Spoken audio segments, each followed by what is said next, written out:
श्री सौभरी जी। दया की मूर्ति भगवान सौभरी ऋग्वेद के ऋषि हैं।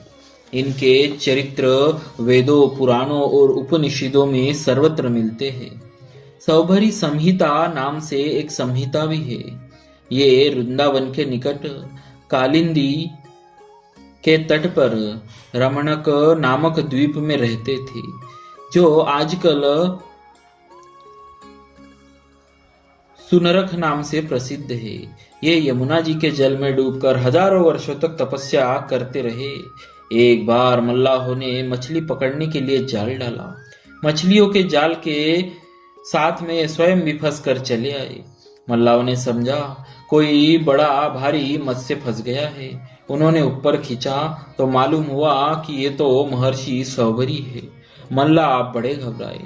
उन्होंने कहा, भाई, अब हम तुम्हारे जाल में फंस गए हैं, तुम हमें बेच दो। मल्लाओं की हिम्मत कहाँ थी। ऋषि के आग्रह करने पर वे वहां के राजा आ गए। ऋषि को भला कौन मोल ले सकता है। उनका मूल्य कौन सी वस्तु से आका जा सकता है। अंत में ऋषि के सुझाने पर यह निश्चित हुआ कि गौ के रोम रोम में अनंत देवताओं का निवास है। राजा ने गौ को बदले में देकर ऋषि को मुक्त कराया। मल्लाओं को उन्होंने और भी बहुत सा धन दिया।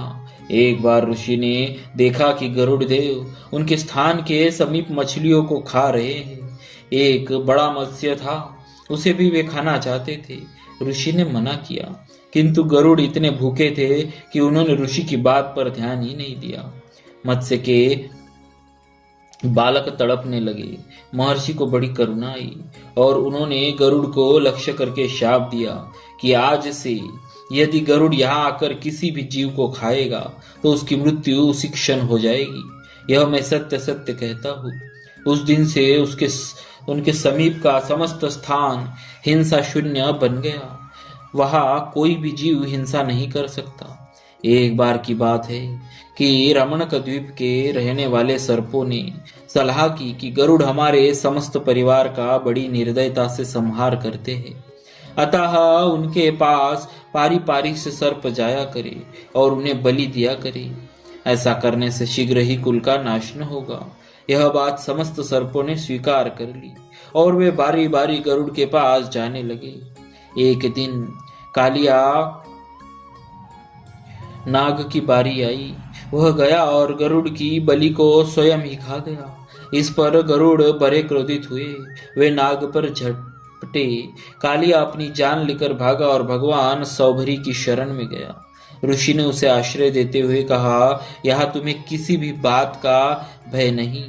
यहाँ गरुड़ तुम्हारा कुछ भी नहीं बिगाड़ सकेगा।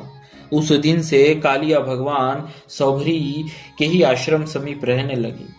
इसीलिए उनका स्थान का नाम अहिवास और उसके समीप रहने वाले भगवान सौभरी ऋषि के वंशज अहिवासी कहलाए। ऋषि के विवाह की भी एक बड़ी मनोरंजक कहानी है। ऋषि सदा जल के भीतर समाधि लगाकर तपस्या करते थे। एक बार जल के भीतर ही भीतर उनकी समाधि भंग हुई। वहां उन्होंने देखा कि एक मत्स्य अपनी स्त्री के सहित बड़े सुख से विहार कर रहा है। आंखों के जरा से कुसंग ने अपना असर डाला। उसी समय ऋषि के मन में संकल्प उठा कि देखो, ये जलचर जंतु होकर कैसा सुख भोग कर रहे हैं। हम तो मनुष्य का शरीर पाकर भी इस सुख से वंचित है। यह विचार आते ही ऋषि समाधि प्राणायाम सब भूल गए। जल से बाहर निकले। उन दिनों महाराजा मांधाता अयोध्या में राज्य करते थे। ऋषि सीधे उन्हीं के पास पहुंचे। महाराज ने ऋषि का बड़ा सत्कार किया, विधिवत पूजा की। गौदान करने के अनंतर उनसे पधारने का कारण पूछा। महर्षि ने कहा, राजन, मैं गृहस्थ सुख का उपभोग करना चाहता हूँ।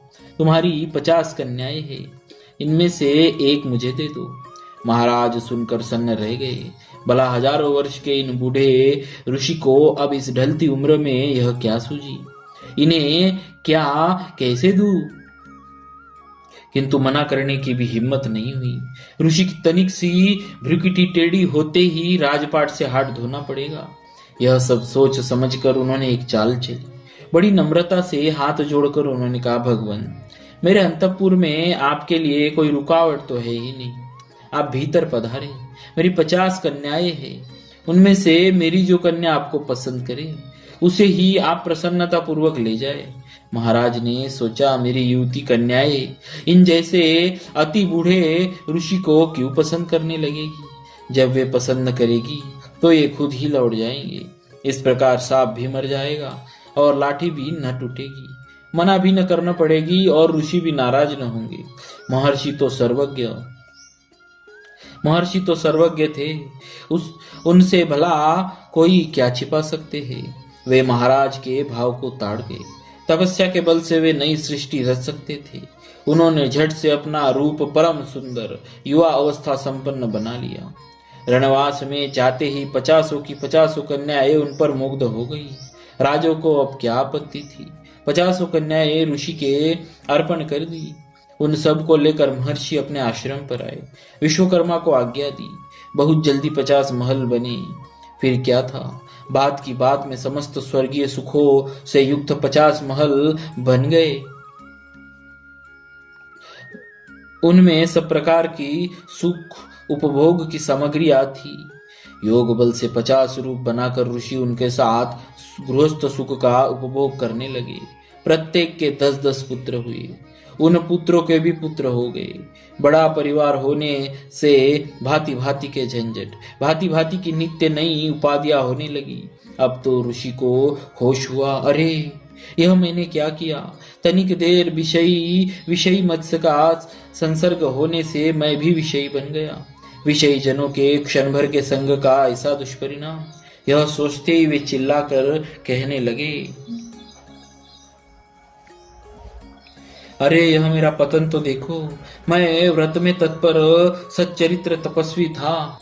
जल के भीतर मत्स्य के प्रसंग को देखकर मैं इतने दिन के प्राप्त किए हुए अपने ब्रह्म तेज को विषय भोगों के पीछे खो बैठा।